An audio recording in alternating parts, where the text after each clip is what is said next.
Welcome दोस्तों, मैं हूं आपका दोस्त शासिर मोहिउद्दीन भट्ट। हम VLW के सिलेबस में जो उन्होंने क्वांटिटेटिव एप्टीट्यूड दिया है हम उसे पढ़ रहे हैं और उसमें मैंने उसका दूसरा जो सेक्शन है वो उठाया है।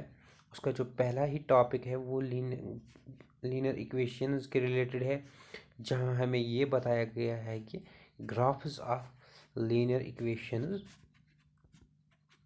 हमें अच्छे से पढ़ना है। अभी तक के लेक्चरों में हमने सीखा कि हम एक ग्राफ जो है कैसे बना सकते हैं। दूसरा हमने सीखा लीनियर इक्वेशन इन टू वेरिएबल क्या होती है। आज के लेक्चर में हम इसी लीनियर इक्वेशन टू वेरिएबल्स के बारे में थोड़ा और कुछ सीखेंगे। देखिए दोस्तों, मैंने आपको बोला कि लीनियर इक्वेशन एक ऐसी मैथमेटिकल रिलेशन है जिसमें हमारे पास दो वेरिएबल्स होते हैं। फॉर एग्जांपल, ये मेरे पास एक लीनियर इक्वेशन है, इसमें दो वेरिएबल्स होते हैं, दो अननोन होते हैं। वेरिएबल का मतलब वो है जो कोई भी वैल्यू ले सकता है। और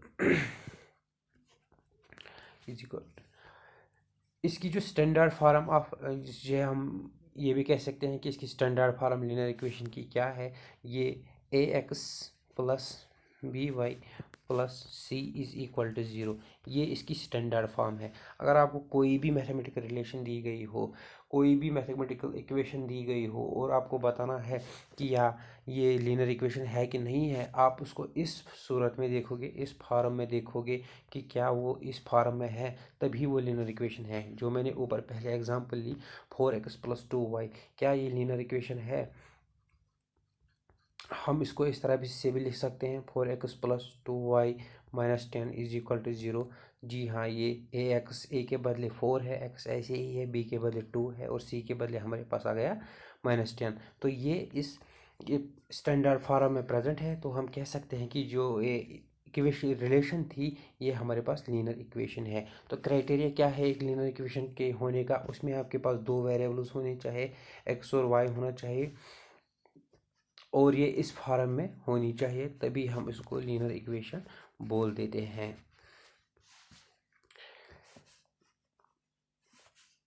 इसमें एक और पॉइंट ये भी है कि जो इस लीनियर इक्वेशन में a और b जो होता है ये नॉट इक्वल टू ज़ीरो होता है। देखिए, एक कॉमन सेंस की बात है। अगर मैं कोई रिलेशन ऐसे ले लूँ ax plus by plus C is equal to zero और मैं a का वैल्यू ज़ीरो कर दूँ, तो zero into X plus by plus C is equal to zero, क्या हमारे पास आएगा?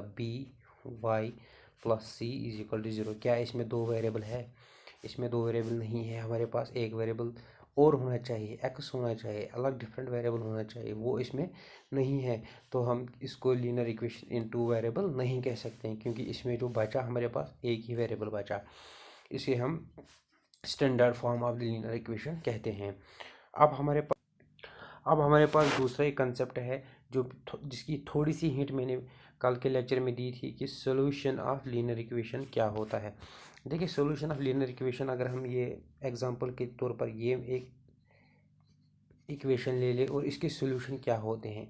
इसके सॉल्यूशन वो है जब हम x को कोई वैल्यू देंगे और y को कोई वैल्यू देंगे और वो जो हमारा लेफ्ट हैंड साइड है वो हमारे राइट हैंड साइड के बराबर आएगा, तो हम उन वैल्यूज़ ऑफ x और y के जो हम लेंगे उन्हें हम इसका सॉल्यूशन कहते हैं।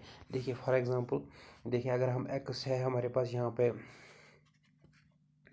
अगर हम x का वैल्यू 2 लेंगे तो 4 इंटू टू क्या आएगा, प्लस y का वैल्यू हम 1 लेंगे, तो जब हम सॉल्व करेंगे तो क्या 4 टू ज़ार 8 प्लस 2 1 ज़ार 2 इज इक्वल टू 10।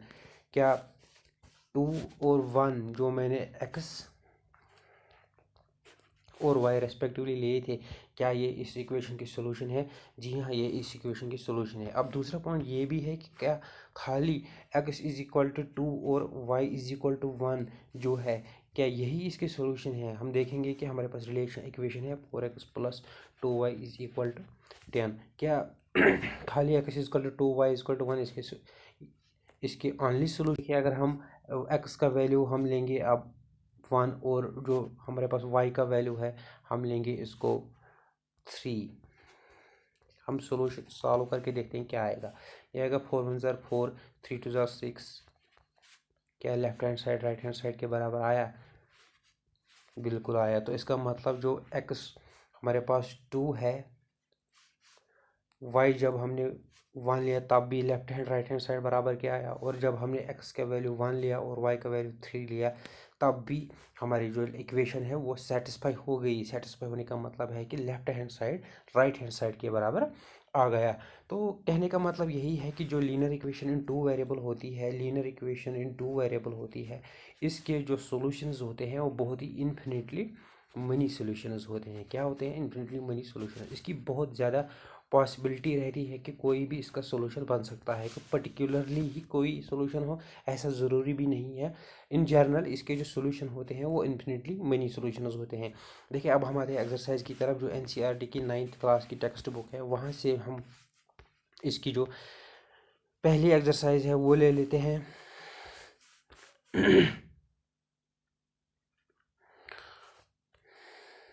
देखिए एक्सरसाइज में क्वेश्चन हमें क्या कहता है कि the cost of the notebook is twice the cost of the pen, write a linear equation in 2 variable to represent the statement, take the cost of notebook to be x and then pen to be two y। देखिए यहाँ पे आराम से बता सकते हैं, इसकी linear equation हम आराम से लिख सकते हैं। क्या कह रहा है कि हम मान के चलेंगे प्राइस ऑफ पेन जो है वो x है, और जो प्राइस ऑफ पेन y है, और जो प्राइस ऑफ नोटबुक है वो x है। क्या कह रहा है हमारा क्वेश्चन हमारा कह रहा है कि जो नोटबुक का प्राइस है वो ट्वाइस है than the cost of the pen. यानी कि जाहिर सी बात है, अगर कॉस्ट ऑफ द नोटबुक जो है हमारे पास x है तो कॉस्ट ऑफ द पेन क्या हो जाएगा हमारा? Twice that of x। क्या आ जाएगा हमारे पास? Twice the cost of the pen, और कॉस्ट ऑफ द पेन क्या हमने लिखा है? x is equal to 2y। क्या ये भी लीनियर इक्वेशन है? नहीं है। लीनियर इक्वेशन को स्टैंडर्ड फॉर्म में हम लिखेंगे कैसे? x प्लस x माइनस, क्योंकि ये इनइक्वलिटी साइन के इस तरफ है तो इसमें माइनस आएगा, x माइनस 2y। हम प्लस लिखेंगे इसको स्टैंडर्ड फार्म में, इज इक्वल टू 0।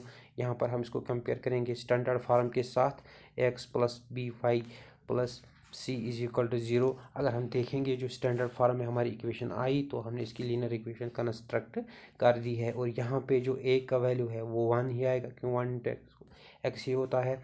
और जो b का वैल्यू है यहाँ पे -2 है, क्योंकि प्लस जो होता है बाई डिफ़ॉल्ट इस फार्मूला में स्टैंडर्ड फॉर्म में रहता है, और जो c का वैल्यू है वो हमारे पास आएगा 0।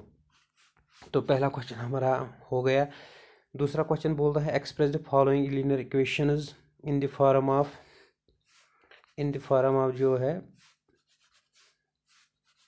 ax plus B Y plus C is equal to 0। I hope कि ये क्वेश्चन जो है ये आपको आएगा, लेकिन फिर भी मैं आपके लिए एक दो क्वेश्चन जो है मैं कर लेता हूँ आपकी अंडरस्टैंडिंग के लिए, क्योंकि मैंने जो पहले ही कहा है कि मैं बेसिक के साथ स्टार्ट करूँगा।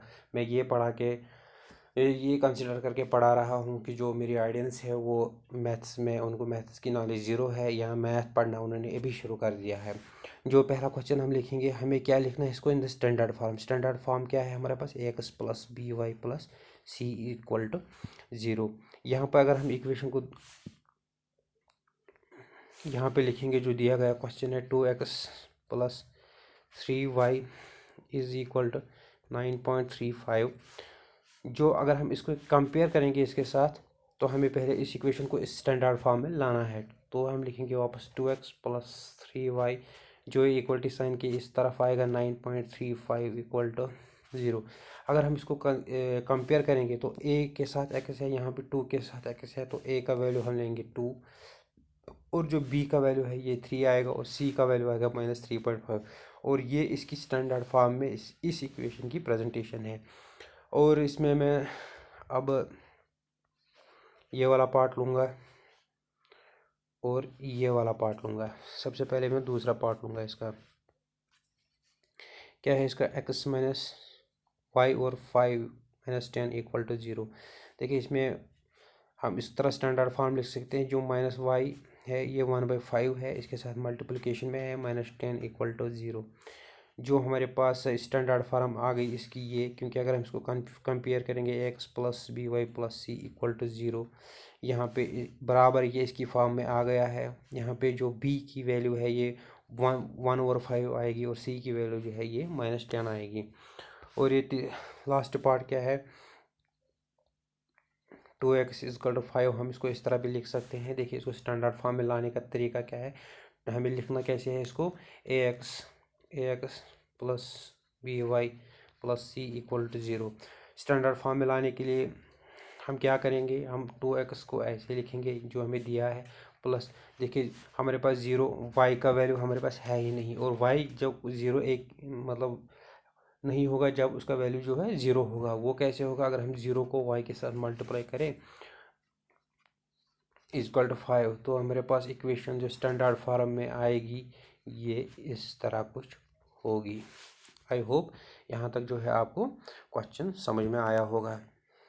और सॉल्यूशन ऑफ लीनियर इक्वेशन के बारे में मैंने आपको इंट्रोडक्शन दिया है, तो डायरेक्टली हम इसकी एक्सरसाइज पे आते हैं, सॉल्यूशंस निकालेंगे हम इसके।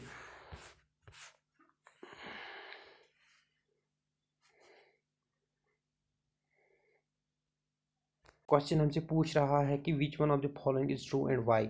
y = 3x + 5 हैज़, जो हमारी ये इक्वेशन है ये लीनियर इक्वेशन है, क्योंकि अगर हम इसको स्टैंडर्ड फॉर्म में लिखेंगे ये ऐसे आएगा 3x - y + 5 = 0। ये हमारे पास लीनियर इक्वेशन है, दो वेरिएबल है, c कांस्टेंट भी है, चाहे भले अगर कहीं इक्वेशन पे कांस्टेंट का वैल्यू 0 होगा तब भी वो लीनियर इक्वेशन है।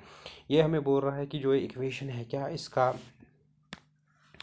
अगर ये विच one of the following is true, इनमें से कौन सा सही है, और अगर सही है तो क्यों सही है।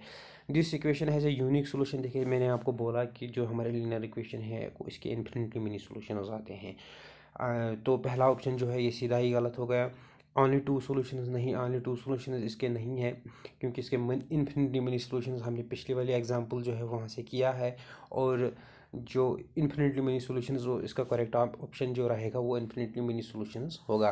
क्योंकि अगर हम इसको सॉल्व भी करेंगे, आपकी खातिर मैं सॉल्व कर देता हूँ। 3x - y + 5 = 0। देखिए सबसे आसान तरीका जो सिंपल सॉल्यूशन आपको निकालना है, आप कंसिडर कीजिए कि x 0 है तो यहाँ पे वैल्यू हमारा 0 आएगा, और -y + 5 = 0, तो -y = -5, तो y की वैल्यू हमारे पास आएगी -5 और x की वैल्यू आएगी 0। अगर हम इसको इसमें सब्स्टिट्यूट करेंगे तो हमारे पास क्या वैल्यू आएगा, 0 -5 + 5 = 0। क्या ये सब सेटिस्फाई कर रहा है, हाँ कर रहा है। अगर हम दूसरा तरीका इस्तेमाल करेंगे और y का वैल्यू हम 0 करेंगे तो हमारे पास इक्वेशन जो बनेगी 3 + 5 = 0, या x जो है हमारे पास -5 और 3 है। अगर हम यानी कि दूसरा सोल्यूशन हमारे पास बन गया -5 और 3, और y का वैल्यू जो है ये 0 है। अगर हम इसको इस इक्वेशन में सब्स्टिट्यूट करेंगे तो तब भी ये सेटिस्फाई जो है वो हो जाएगी। तो का जो करेक्ट ऑप्शन है वो इन्फिनिटली मेनी सॉल्यूशंस ही है। Right 4 solutions for each of the following equation. इसमें मैं सबसे पहले आपके लिए पार्ट फर्स्ट करूँगा, और फिर दूसरे जो बाकी जो पार्ट बचे ये आपके लिए होमवर्क रहेगी। क्या है, 2x + y = 7। पहला पहले जो मतलब सोल्यूशन हम निकालेंगे कैसे, सब जो आसान तरीका रहता है, हमारे पास x का वैल्यू 0 पुट करके तो y का वैल्यू हमारे पास 7 आएगा, और x का वैल्यू हमारे पास 0 आएगा। ये एक सोल्यूशन हो गया इसका। दूसरा इसका आएगा, हम y को अब 0 सब्स्टिट्यूट करते हैं तो क्या आएगा हमारे पास सोल्यूशन, x जो है 7/2 है। ये इसके दो सोल्यूशन आ गए। अब हमें इसका जो है तीसरा सोल्यूशन निकालना है, जो देखिए 2x + y = 7। हमें इंस्पेक्शन के साथ देखना है कि हम x और y की ऐसी क्या वैल्यू लगाएंगे कि जो हमें लेफ्ट हैंड साइड और राइट हैंड साइड जो है बराबर आए, यानी कि यहाँ पे भी लास्ट में 7 बने और यहाँ पे भी लास्ट में 7 बने। अगर हम ऐसे x का वैल्यू 3 सब्स्टिट्यूट करेंगे तो 2 × 3 + 1 हम y का वैल्यू सब्स्टिट्यूट करेंगे तो क्या है हमारे पास, 2 + 3 = 6, 2 × 3 = 6 + 1 जब होगा तो ये हमारे पास आएगा 7 के बराबर। और ये हो गया इसका तीसरा solution.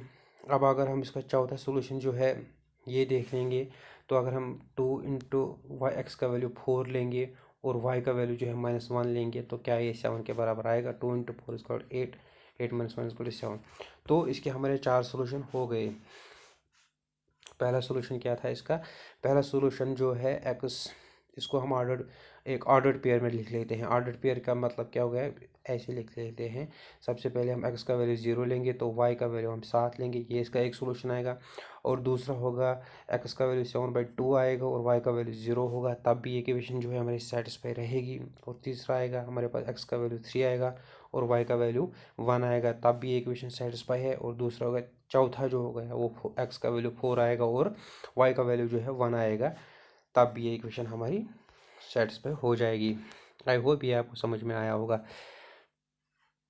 Check which of the following are the solutions of the equation x - 2y = 4। देखिए ये क्वेश्चन जो है ये आपके लिए होमवर्क रहेगी। आपको इसमें मैं हिंट एक दूंगा कि जो आपके जो ये सारे ऑप्शन दिए गए हैं, आप यहाँ पे जो पहला वर्ड जो ऑर्डर्ड पेयर में लिखा है, जैसे कि मैंने यहाँ पे लिखा है 3 और 1, यानी इसका मतलब ये कंसिडर किया जाता है ये x की वैल्यू है, ये y की वैल्यू है। इसी तरह आप इन ऑर्डर्ड पेयर्स में जो पहले आप x का वैल्यू 0 कर दोगे, फिर y का वैल्यू 2 होगा। एक ही साथ में इस इक्वेशन में आप सब्स्टिट्यूट करोगे कि देखिए फिर आप देखेंगे कि क्या ये सेटिस्फाई हो रही है कि नहीं हो रही है। अगर हो रही है तो इसका सोल्यूशन है, अगर नहीं हो रही है तो इसका सोल्यूशन नहीं है। और यहाँ पर मैं चौथा वाला पार्ट करूँगा, find the value of the k. Sorry, एक सेकंड, इसको मैं रॉप कर देता हूँ। Find the value of the equation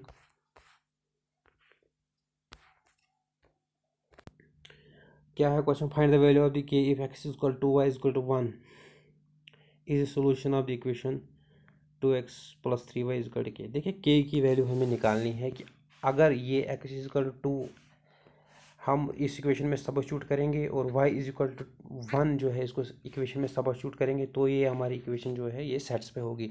वहाँ से ही कह रहा है कि ये x = y = 1 इस इक्वेशन के सोल्यूशन है।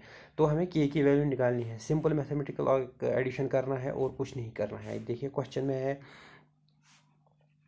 2x + 3y = k। देखिए अगर ये बोल रहा है कि इस इक्वेशन के सोल्यूशन है तो हमें अंडरस्टैंड हो जाएगा कि जब हम इसको सब्स्टिट्यूट करेंगे वो LHS = RHS आएगा। हम कोई गलती नहीं कर रहे हैं क्योंकि ये बोल रहा है ये इसके सोल्यूशन है। तो 2 × 2x को सब्स्टिट्यूट किया 2 + 3 × y के बदले हमने लिखा 1 = क्या है 2 2 = 4 + 3 1 = 3 = 7 जवाब आ गया। यानी कि k का वैल्यू जो है वो 7 आएगा। अभी के लिए हम इस टॉपिक को इतना ही रखेंगे और कल हम फुर्सत के साथ graphs of linear equation in 2 variables पढ़ेंगे। इसी के साथ ही जो है ये आपका जो चैप्टर जो है ये ख़त्म हो जाएगा।